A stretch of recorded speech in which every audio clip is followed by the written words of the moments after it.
किस प्रकार की भूमि पर मकान निर्माण करना शुभ होता है और किस भूमि पर मकान निर्माण करना अशुभ होता है। मित्रों, 4 प्रकार की भूमि होती है जो कि यहाँ पर बोर्ड पर मैंने पहले से लिख रखा है।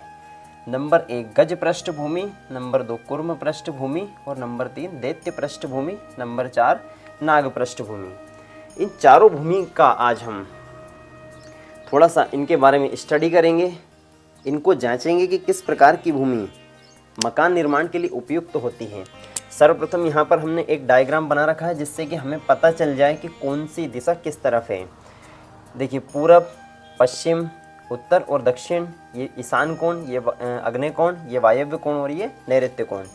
जो बीच वाला स्थान है वह ब्रह्म स्थान कहलाता है। घर में जो बीच वाला स्थान होता है, मान लीजिए ये आपका घर है और ये आपके घर की दिशाएं हैं, तो किस दिशा में किस प्रकार की भूमि होनी चाहिए यह हम आज जांच करेंगे।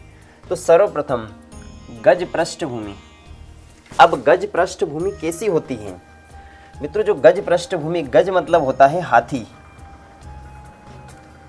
गज पृष्ठभूमि, तो गज मतलब होता है हाथी। देखिए, हाथी क्या होता है, एक तरफ से सिर के तरफ से वो उठा हुआ होता है एवं पूंछ के तरफ से थोड़ा नीचे होता है। तो इसमें दक्षिण, नैऋत्य और पश्चिम और वायव्य, यहाँ से यहाँ तक की भूमि होनी चाहिए ऊंची। ईशान और पूर्व थोड़ा सा आगे तक ले लीजिए, ये होनी चाहिए भूमि नीची। ये नीची भूमि है, ये ऊंची भूमि है। तो इसकी परिभाषा क्या बनेगी? दक्षिण, पश्चिम, नैऋत्य, वायव्य कोण से ऊंची भूमि एवं ईशान और पूरब दिशा में नीची भूमि गज पृष्ठभूमि कहलाती है। यदि इस प्रकार की भूमि पर आप मकान निर्माण करना चाहते हैं तो आप यह बहुत ही शुभ होता है। धन लाभ, आयु में वृद्धि, स्वास्थ्य में भी लाभ और घर में रहने वालों के लिए सबसे शुभ, उनकी जो सोच है वह हमेशा सकारात्मक रहेगी। तो ऐसी भूमि पर आप मकान निर्माण कर सकते हैं, ये बहुत ही शुभ होता है। इसके बाद दूसरी है कुर्म पृष्ठभूमि, नंबर 2 कुर्म पृष्ठभूमि। देखिए, कुर्म पृष्ठभूमि किस प्रकार की होती है? कुर्म से हमें याद आता है कुबड़। कुबड़ जैसे कि ऊंट को ही देख लीजिए या किसी को ही देख लीजिए जिसका कुबड़ निकलता है। इसका मतलब यह है कि आसपास से, पूरे आसपास से नीची भूमि, घर के आसपास से जो प्लाट है वो आसपास से नीची भूमि एवं बीच से, बीच मतलब ये ब्रह्म स्थान, बीच से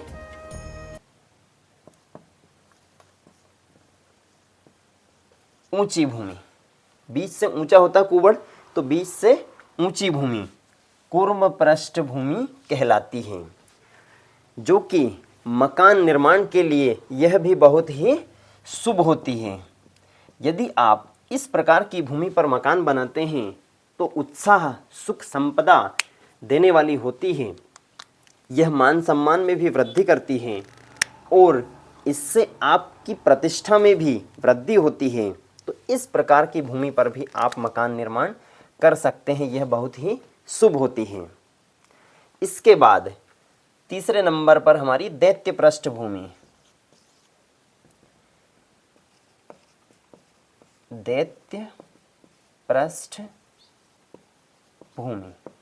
देखिए, दैत्य पृष्ठभूमि यह किस प्रकार की भूमि होती है? जो गज पृष्ठभूमि, इसके ठीक अपोजिट, मतलब दक्षिण, नैऋत्य और पश्चिम और वायव्य में नीची।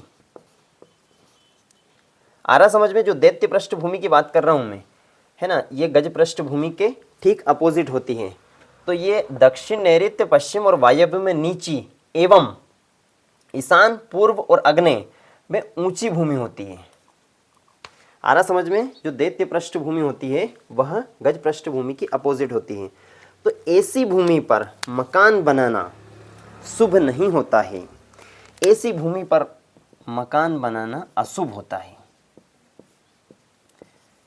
यदि आप इस प्रकार की भूमि पर मकान निर्माण करते हैं तो धन धान्य एवं पारिवारिक जो सुख शांति होती है उसका नाश होता है, घर में कलेश होता है, घर वालों में ही आपस में झगड़े होते हैं।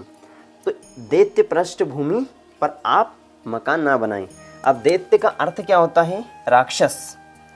इसका सीधा साधा अक्षर जो इसका अर्थ निकलता है वह होता है राक्षस। तो हमें इस प्रकार की भूमि पर भी भवन निर्माण नहीं करना चाहिए। इसके बाद नंबर 4, नाग पृष्ठ भूमि। देखिए इस पर कर सकते हैं, इस पर नहीं कर सकते हैं। अब आती है हमारी नाग पृष्ठ भूमि। देखिए जानते हैं पहले हम, तो नाग पृष्ठ भूमि किस प्रकार की भूमि होती है? नाग पृष्ठ भूमि, नाग का मतलब क्या होता है? सीधा सा जो नाग होता है, सांप होता है, हम उसी को देखते हैं। तो ये जो भूमि होती है यह पूर्व से पश्चिम में लंबी कैसी होती है? पूर्व से पश्चिम में लंबी और उत्तर से दक्षिण में ऊंची एवं बीच से नीची भूमि। यह इसकी परिभाषा हो गई। क्या? नाग पृष्ठभूमि। देखिए नाग क्या होता है? लंबा होता है। तो पूर्व से पश्चिम में मतलब पूरब से पश्चिम में लंबी आकार में होती है, उत्तर से दक्षिण में ऊंची भूमि होती है एवं बीच से नीची भूमि होती है। उसे क्या कहते हैं? नाग पृष्ठभूमि। ऐसी भूमि पर भी मकान निर्माण करना अशुभ माना गया है।